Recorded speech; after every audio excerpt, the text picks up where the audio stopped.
Nerd with Attitude here.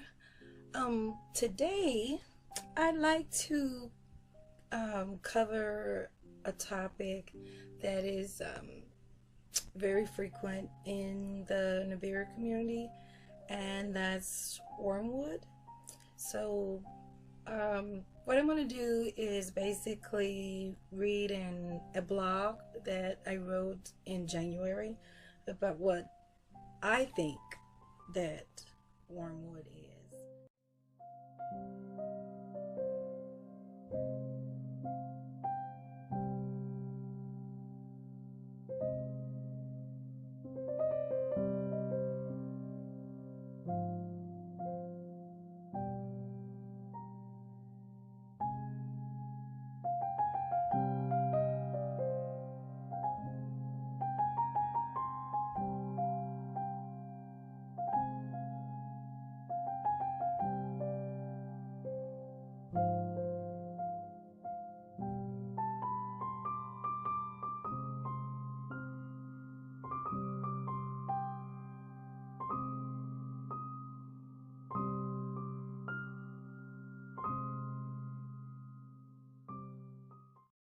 No label whatsoever. I have no political label. I have no religious label. I am a truth seeker. And I feel that Christianity and the other religions that came in, that it gives paganism a bad name. Paganism is basically any religion that's not the monotheistic religions of Abraham. So it could be anything. Every teaching that was taught before the Bible, everything that people believed, they just stuck it into one word and they make that word seem so horrible. And I don't feel like it is. I don't feel like there is any truth in one book or one religion.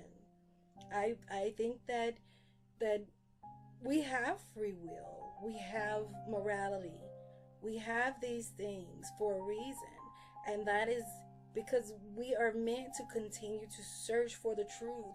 We are not meant to just accept what a man behind a pulpit or a computer screen who calls themselves pastors and teachers. We're not meant to just believe what people say. We are meant to find this on our own. That's what we're meant to do.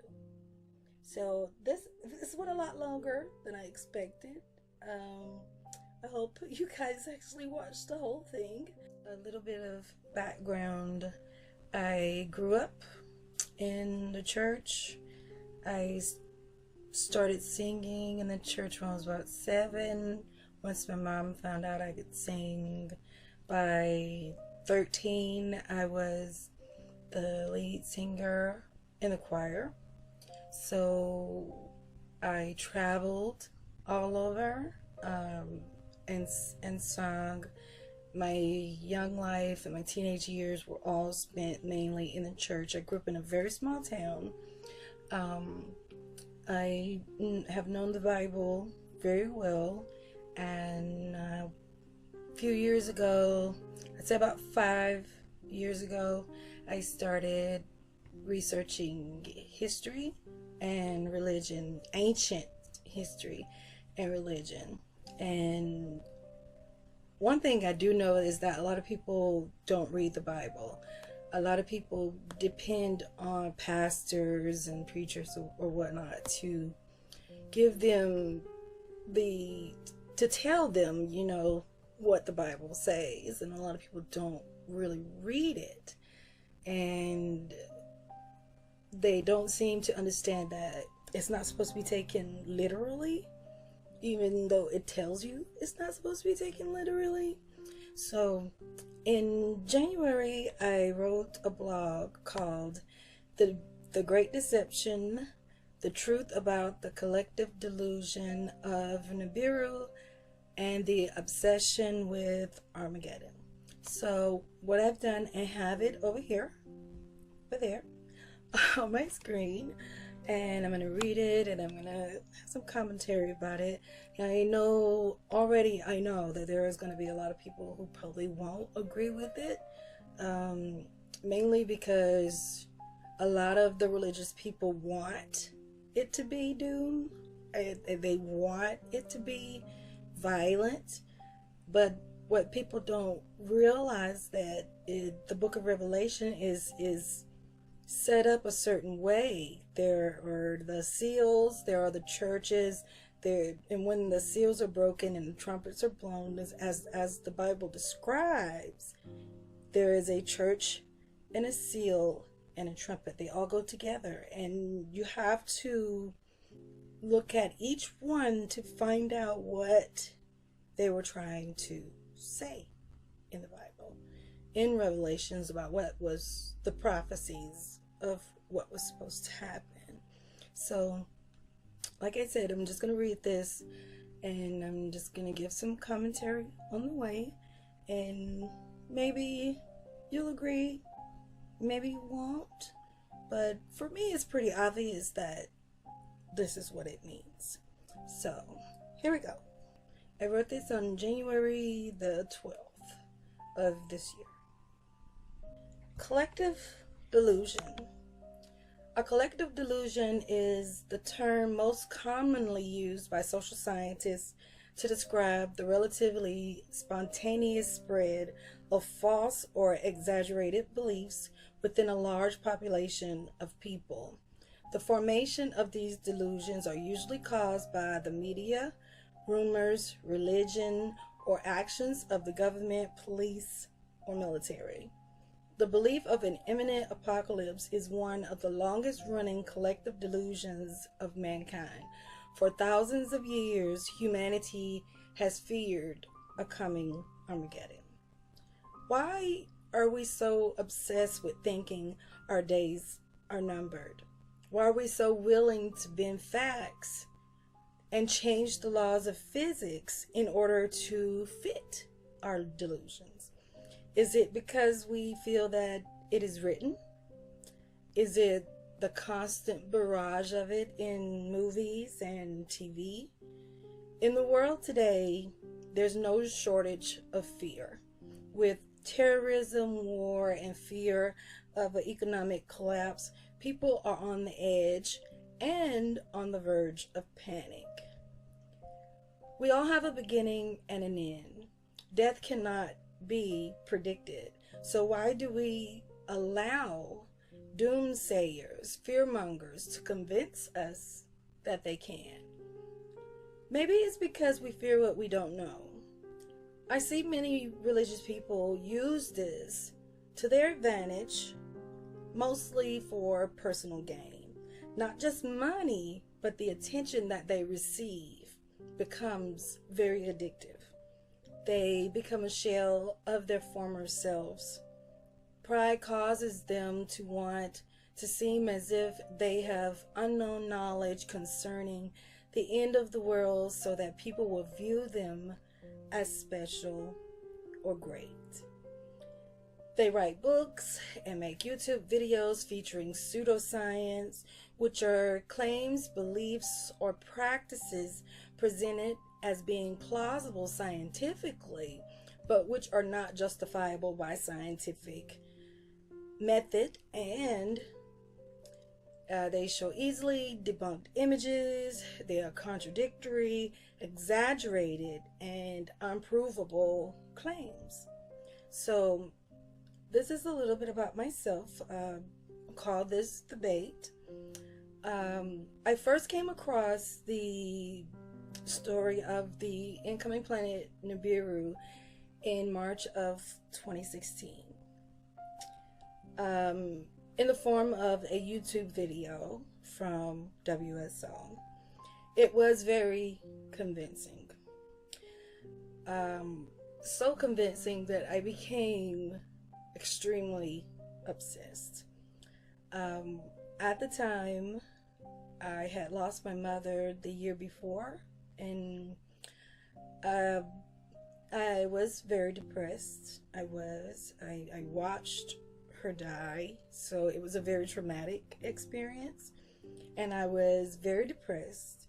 And I think, like, a lot of people may think this way, you know, when you have a lot of hurt and pain going on in your life, it's easy to want it to be over, you know, to feel that there's something better after this is what I think drives a lot of people.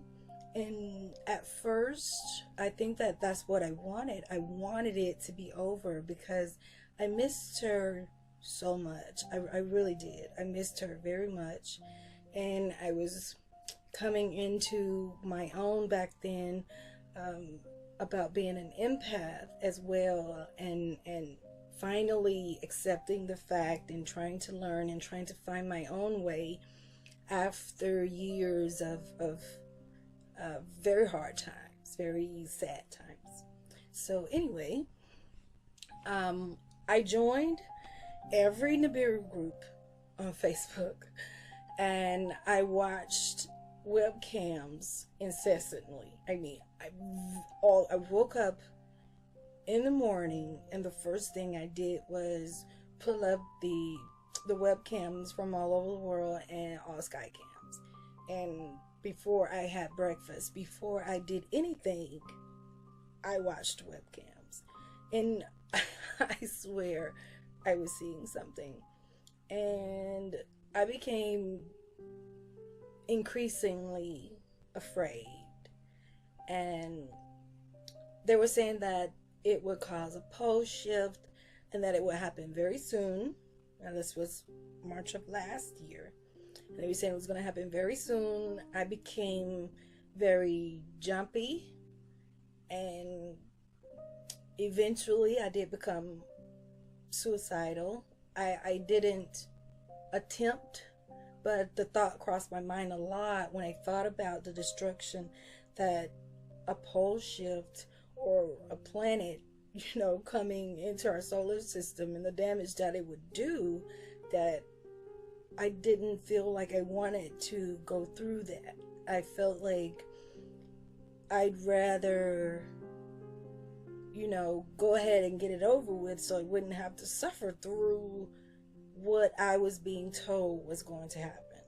It was very frightening. I could hear a 18-wheeler drive down the street, and you know, you feel the rumbling of it sometimes, and it would make, oh God, is it happening? Is it gonna happen? Well,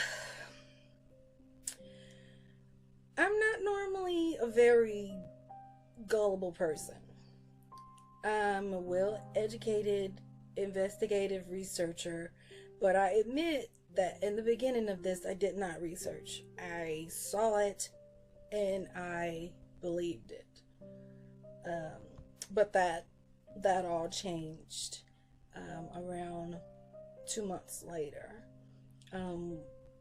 I became wary of the people I depended on for information and videos of Nibiru. I started seeing pictures of sundogs, bugs, especially spiders. And at first, that picture, and everybody, I'm sure everybody knows what I'm talking about, is the Jeff P picture, and it was just red, and it was just there, and I took that camera, and I went back to like 2014, and it was there, and I was like, okay, wait, this doesn't make any sense right here. And I saw that it was a spider, and when I sent Steve Olsen an email, and in the groups that I was in, people just, when I said, okay, I found that this is not a planet, that this is a bug, and I was attacked immediately. Like, the people just started being mean. Like, you can't say that something wasn't what they thought it was. And then not long, I even sent the screenshots of it to Steve Olsen, and I said to him, and I still have the email, and I said to him, I need you to please help me to debunk this, to show people that's not what this is. I thought that, at first that he was a honest man. He seemed that way. And then a few days later, him and Jeff P actually did a video about it. And then I was like, okay, wait a minute. So he knows that that's not what that is, and he doesn't care. So that's when I really, really started questioning, and I decided, okay, you need to put your investigative hat on and figure this out. So he started asking for money. I hadn't seen him ask for money before. And he had started asking for money to present other people's pictures, and having guests on his show that said that the planets were bigger than the sun. Samuel Hoffman. That's where Steve completely lost me right there. Even though I kind of still felt like something was out there, he lost me with the Samuel Hoffman thing, because it's impossible. And people might say, it's impossible. It's impossible, okay? It's impossible to have planets bigger than the sun, and we don't see them. And then that was the end of my Steve Olsen watching times. And then what I did was I decided to take a break from the webcams and the videos. I got off of the internet for a few days and gave myself a clear head and told myself I needed to look at this scientifically and with doubt, as I've done everything else. So during that time, afterwards, I posted something from I watched the ISS cam a lot too, and I was convinced that there was something there. And I posted it in a group, and a guy, his name was Denny, I won't give his last name, but he showed me pictures of the sun taken through a telescope, and nothing was there. I knew that if it was there, the telescope should see it. Like, if I saw something that day and somebody took a picture with a telescope and nothing was there, then that showed me, okay, those are lens flares, those are internal reflections. I started doing more research. I joined a group. I met some truthers, and they helped me out, showing me more stuff. And then I took more time off the internet, and then I bought a welding lens. Actually, I got the whole helmet. I got the whole helmet. And I could change the dials on it, the color, the lighter or darker. And every day at sunrise, I watched it. I watched it at when it's noon. I watched it at night. A few times a day, I would just go outside and look, and I didn't see anything. I even saw that internal reflection that a lot of people were showing, and I saw that was Wayne Steiger had a picture that he had took through some type of lens, and there was this supposed planet there. And when I did the welding lens, I saw that, but when you move it, it moved with it. It did not stay in place. I knew it was an artifact. So that's when I knew that it was bull. It was not what, there was nothing there, put it like that. So after that, my own investigation began. I decided that I also wanted to help other people see that there was nothing there, just like people helped me. I like to pay it forward when somebody helped me, and I was in need of help, and I got it. Okay, I may be rambling a little bit here, but I'm getting there. This part is a little bit of the background of the Nibiru Planet X doomsday position, where it came from. A lot of people do know.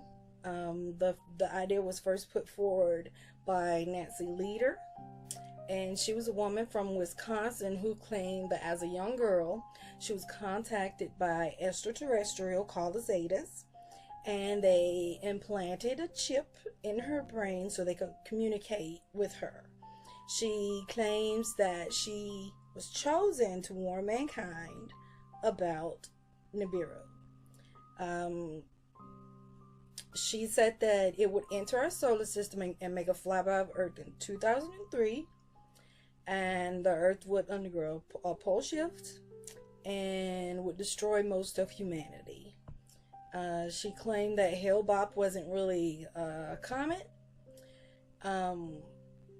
She said it didn't exist. She said Hale-Bopp didn't exist in 1997. She was saying that it was a star and it would not come any closer. Of course, she was wrong about that. She said that that was a lie to distract people from the arrival of Planet X. When Hale-Bopp was observed, she removed the first two sentences of her statement. She told her followers to kill their animals, as she did hers. And when Planet X was a no-show, she claimed it was a lie to fool the establishment. And she refused to disclose the new date, saying that it would give those in power a chance to declare martial law. She claimed that she killed her dog because it was acting aggressive. After her, there's many people who also took up her ideas. I'm sure you guys know many of them. There was a Japanese cult called Panawave, you have Monster Masters, and over the years it has just grown and grown. The amount of people who are profiting from this right now has grown tremendously. So despite the dates passing, there are many websites and channels dedicated to claiming that Nibiru is inbound. Another claim is that the South Pole telescope was built to track Nibiru, but the South Pole telescope is a radio telescope and it cannot take optical images. That picture that everybody always is showing that's supposed to show Nibiru, the guy who put that out came out and admitted that he photoshopped that picture. And it was, I think it was 2012, I think it was Nibiru shock. And he admitted that he lied, and people still ignore it. They don't care. According to the website, the telescope is designed for observation in the microwave, millimeter wave, and sub-millimeter wave regions of the electromagnetic spectrum, with the particular design of measuring the faint, diffuse emission from the cosmic microwave background. So these guys have been wrong over and over again, year after year after year after year. But ever since, first Nancy did it in 2003, but with the research of David Mead, aka Jerry Grinnell, we found out that there are people who have been saying this since before her, since 2000 and since the year 2000 for him, and many years all the way up until now. Every year is supposed to be the year. Another claim made by the Christian fearmongers is that Nibiru is wormwood in the form of from Revelation. So I want to explore the Bible and see if that claim is actually supported. Wormwood is mentioned several times in the Bible. Though the doomsayers who believe wormwood is Nibiru only recite the verse in Revelations. Wormwood means a state or source of bitterness or grief, and it was a root. In Deuteronomy 29:18, lest there be among you a man or woman or family or tribe whose heart turns away this day from Yahweh or God to go serve the gods of those nations, lest there be among you a root that bears gall and wormwood. Jeremiah 23:15. Therefore thus say Yahweh, of armies concerning the prophets, behold, I will feed them wormwood and make them drink the water of gall. For from the prophets of Jerusalem it is ungodliness gone forth into all of the land. In Lamentations 3:15, he has filled me with bitterness, he has sated me with wormwood. Lamentations 3:19, remember my affliction and my misery, the wormwood and the gall. In Amos 5, verse 7, you will turn justice to wormwood and cast down the righteousness to the earth. Amos 6:12, shall horses run upon the rock? Will one plow with their oxen? That ye have turned justice into gall, and the fruit of righteousness into wormwood. So from this, we know what wormwood means. It means bitter. It means tainted, in a way. So let's explore the Bible for verses about water. Water, living water, and the fountain of living water is mentioned many times in the Bible. It is a symbol of Jesus Christ and his teachings.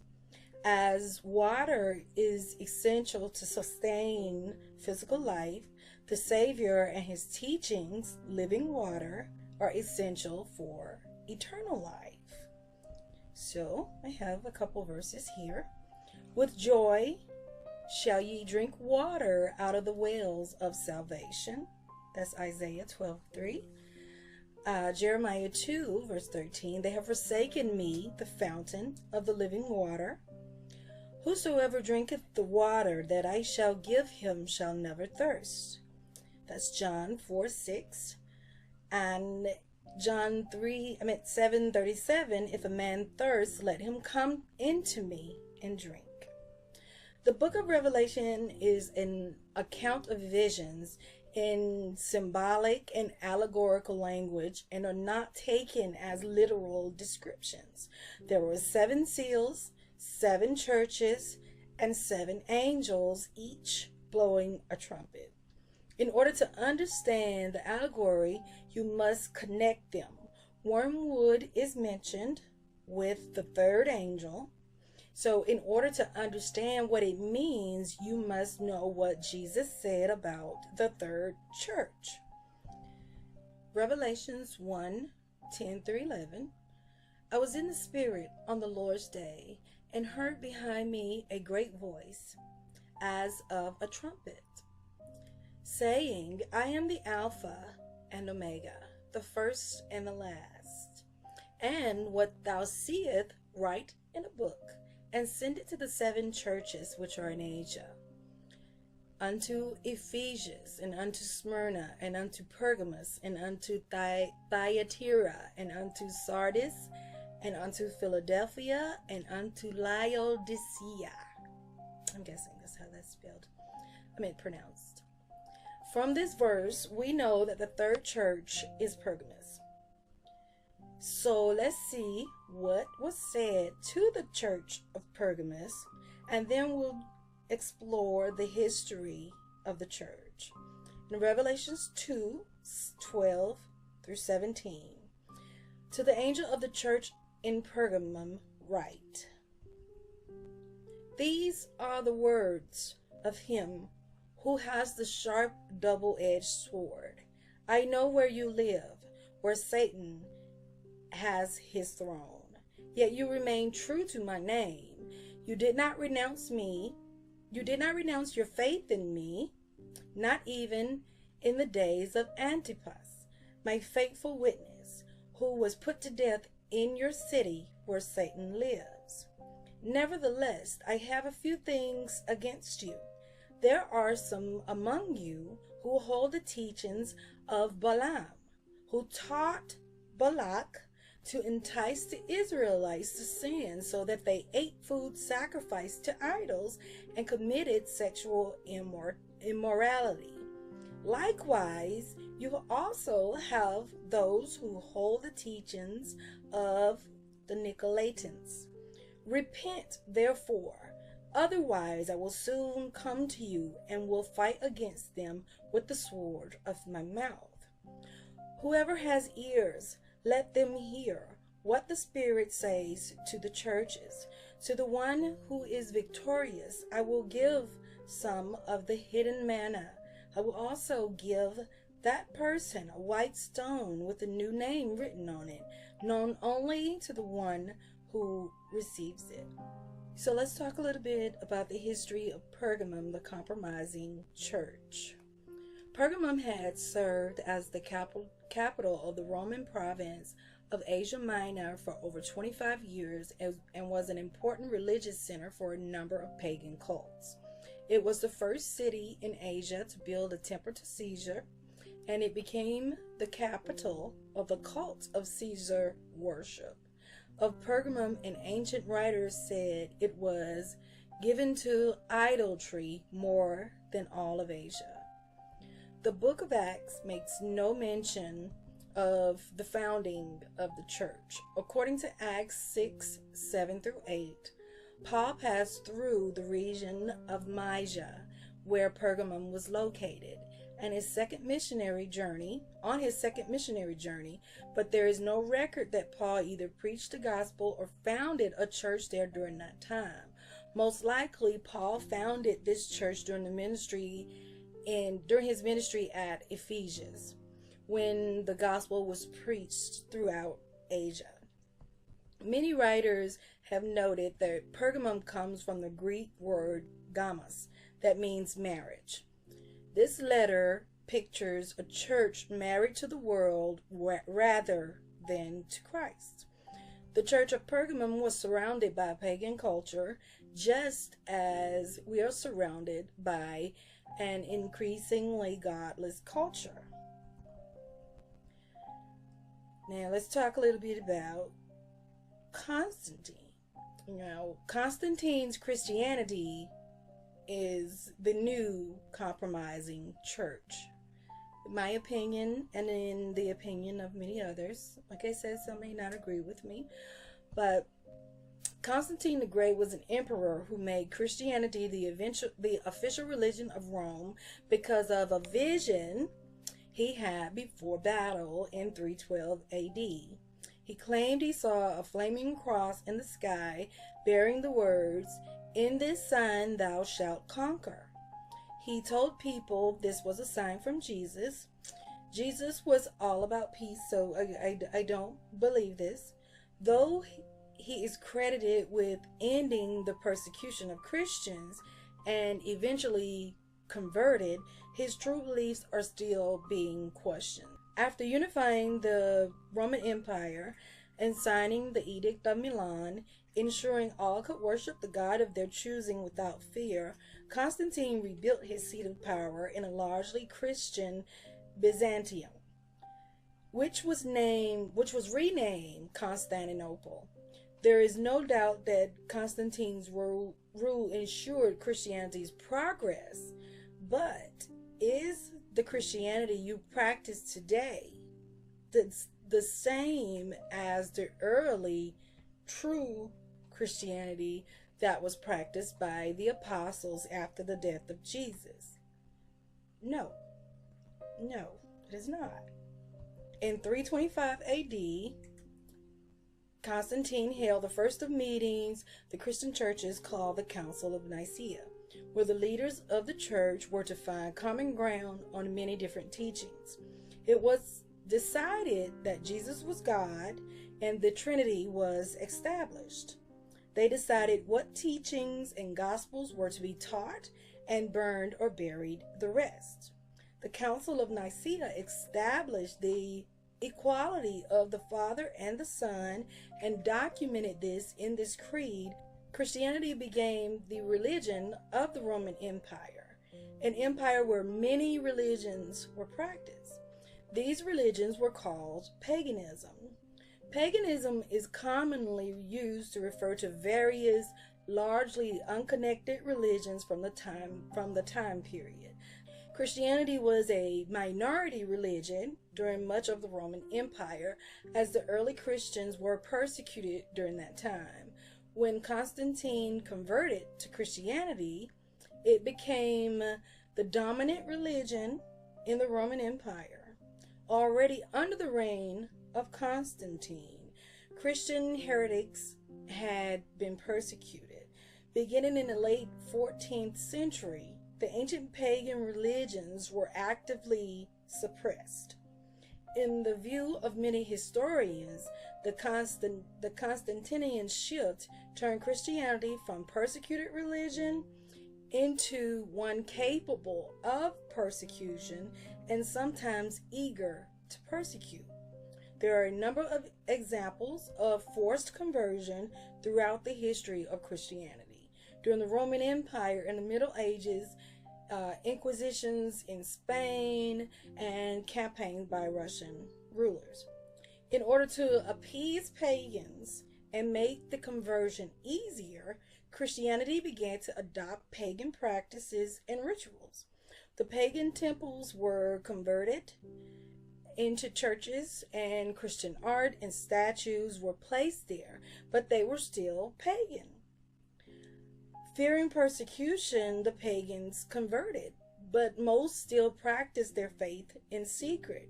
The image of Jesus was created, and Mary was deified. Statues were erected and worshipped. This was the beginning of idolatry. By the very definition, bowing, praising, and adoring a statue of Mary is blatant idolatry, and the Bible condemns it in every form. In Exodus 20, verse 4 to 5. In Exodus 20, verse 4, thou shalt not make unto thee any graven images or likeness of anything that is in the heaven above, or that is in the earth beneath, or that is in the water under the earth. Pagans were used to their symbols and deities, so they began to do it with Christianity. Many of these new converts just labeled their idols with Christian names, even though God is clearly against idols. The pictures of Jesus. There are paintings and all different types of statues of Jesus, but who is that man? That's not Jesus. Or better yet, who are the men? There are many versions of Jesus that it's obviously not Jesus. The church then descended into apostasy. The priests began to embrace the robes and the ceremonies that were part of the pagan religions and in place of the teachings of Jesus. They began to teach men superstitions and traditions. Instead of Christians converting pagans, the pagans converted Christians. About 300 years after Christ, the day of rest, the Sabbath, was changed to the more popular Roman Sunday. Satan, through sun worship, began to creep into the church. A counterfeit holy day was instituted in the honor of the sun god. A birthday for Jesus, which is not supported by the Bible, was instituted on the 25th of December, which is in fact pagan sun worship. The winter solstice happens on the 21st, and the sun is born again on the 25th. Every year when the cold season began, the people believed their sun god was leaving them. They came to learn that his lowest dip on the horizon came around the 21st and gradual return on the 25th. There was a festival held, they feasted, drank, and danced. As the years passed, more pagan practices were adopted. The tree, the Yule log, the mistletoe, etc., all pagan. They used the worship of a goddess for Easter, and they used that as the day, as the resurrection of Christ. For one thing, there was One that it could be is Ishtar, but there's also a German form as well. Um, Ishtar was the goddess of reproduction. The pagans went up to mountainside early Sunday morning and worshiped the goddess as the sun was rising in the east. Eggs and rabbits were the symbols used in the worship of Ishtar to represent fertility. There are some people who think that it is either this one or the one from German times. There is a German form of Easter as well. So let's get back to Wormwood. What I believe the true meaning of Wormwood. So let's just have a look at one more scripture. Well, the scripture that everybody is talking about Wormwood. Revelations 8:10-11. And the third angel sounded, and there fell a great star from heaven, burning as if it was a lamp, and it fell upon a third of the rivers, and upon the fountain of the waters. And the name of the star is Wormwood.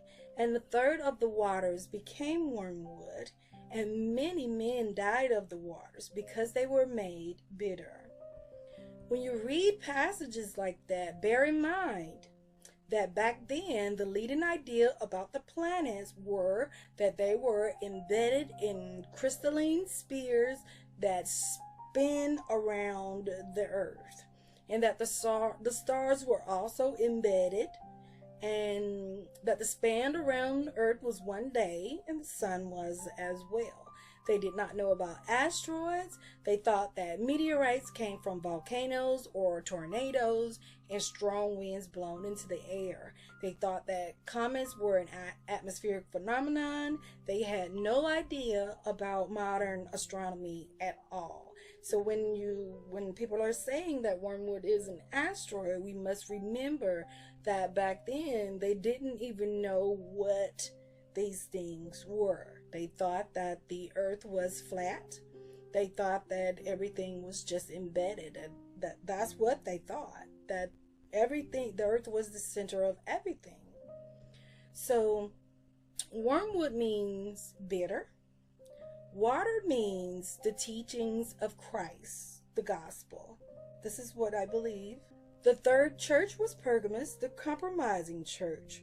From this, we can surmise that the word became bitter because of compromise, apostasy, and idolatry.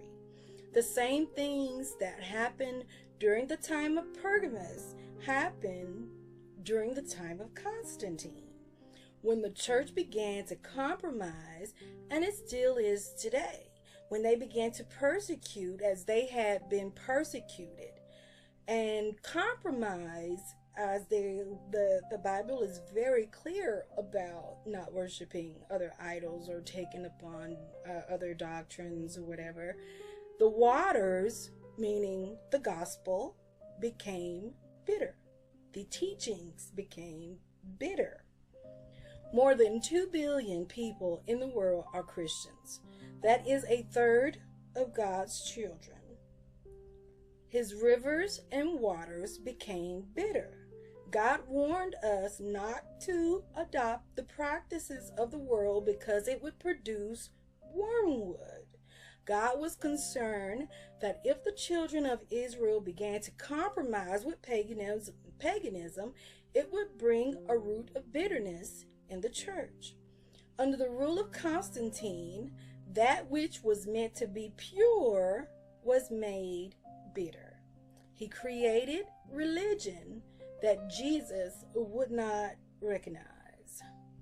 In Timothy 4:1-3, now the Spirit seeketh expressly that in the latter times some shall depart from faith, giving heed to seducing spirits and doctrines of devil, speaking lies and hypocrisy, having their conscience seared with a hot iron, forbidding to marry and commanding to abstain from meats which God has created to receive with thanksgiving of them which believe and know the truth. In 2 Timothy 4:3, For the time will come when they will not endure sound doctrine, but after their own lusts shall they heap themselves teachers having itching ears. Multitudes of Christians have accepted these compromises and apostasy. Satan has developed a counterfeit religion which was intended to attract worship away from the true God. The third star that fell from heaven was Lucifer. He and a third of the angels. The great star has fallen into the water and turned it bitter. He is a liar and a deceiver, and many are deceived. These people and their preachers do not intend to be evil, for a deceived person does not know that he's being deceived. Another Jesus has indeed been presented to humanity. Who is the man in your paintings?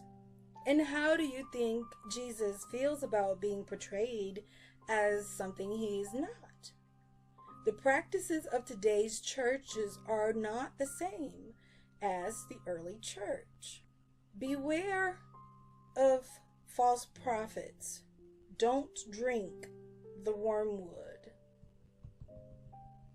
There has been a purposeful mixing of pagan practices, idolatry, apostasy, compromise, and totally false concepts of God, Jesus, and his message.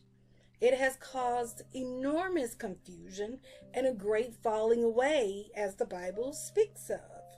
The formation of the Roman Catholic Church and then the latter appearance of dozens of Orthodox churches has brought about conflicting denominations, doctrines, creeds, and practices, all supposedly Christian, yet none are even remotely similar to the Christianity that the apostles followed after Jesus' death.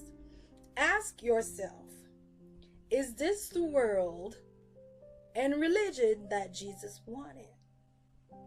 How many of your holidays and teachings and images and rituals and practices are pagan? Do you think that Jesus wanted this patriarchal society of war and hate, ignoring the poor? How can this country be a predominantly Christian nation when we don't care about the poor? Now, not everyone, because there are many of us out here who do our best to help people in need. But overall, people don't care about the poor and the hungry, and those were the people that Jesus advocated for. That's what he did. How many of you judge others but don't truly know what teachings that you're following? How many of you know that? The world is full of false teachers, especially in the Nibiru community. You're being taught apostasy by professed Christians, and you are drinking the wormwood. You know that hard to swallow doctrine you're being taught, that you're meant to be a god, or that the Anunnaki created us as a slave race and are coming back with Nibiru? Do you believe aliens are coming to save you? The Zetas, perhaps? Do you believe that? And I know there are many, many, many more. But the point is, do you know what these false prophets are teaching you? Do you know? There will be false prophets among the people, just as there will be false prophets among you. In 2 Peter, Matthew 7:15, beware of false prophets which come to you in sheep clothing, but inwardly they are ravenous wolves. Nibiru is not wormwood. And like I said, many people won't agree with this, but for me, it makes a lot of sense. And I will say that after studying history and religion for this long, I truly believe that Christianity and Abrahamic religions, the monotheistic religions, were created to indoctrinate people. I do not think that all truth is in one book, because if you search the history, you know that if it was indeed supposed to be guided by God, then why did men come together to decide what to tell us? That is the point. Listening to these people and calling yourself a Christian makes you a hypocrite. And you're drinking the wormwood. That is happening with all these people, all these Christians, and preaching, screaming doom at you all the time. That is the wormwood. That is what's making everything bitter. I have never in my life seen so many mean and hateful religious people than I see in the Nibiru community. The Bible tells you what wormwood is. It is not literal, as most of the Bible is not. It's allegorical. It is a parable that must be deciphered. I know you listen to some of the words of these so-called Christians who obviously have fallen away, and your face looks like you just bit a lemon. You listen to some of this stuff and you're like, that's bitter. That's the bitterness of the wormwood. Their words are pure wormwood. They are bitter. These men that are preaching to you about Nibiru, have you noticed how bitter they are? How mean they are? Where does Jesus come in this? Where does your religion come in to this? If you're a Christian, tell me in the comments where your religion comes in with Nibiru. Nibiru is not in the Bible. It's not. Since what they're teaching is bitter, they are bitter, and it's making you bitter. You are becoming bitter to your fellow Christians who are only trying to warn you that you're drinking the wormwood. You're drinking it.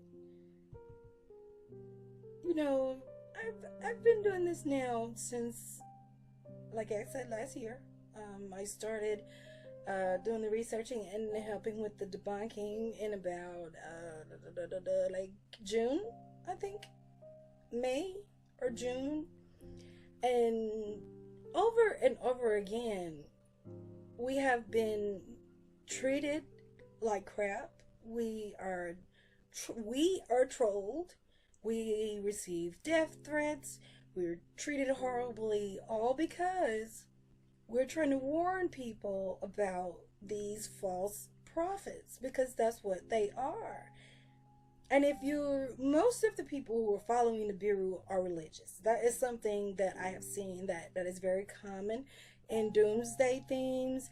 These are people who are very, very religious. Don't let these people take advantage of you.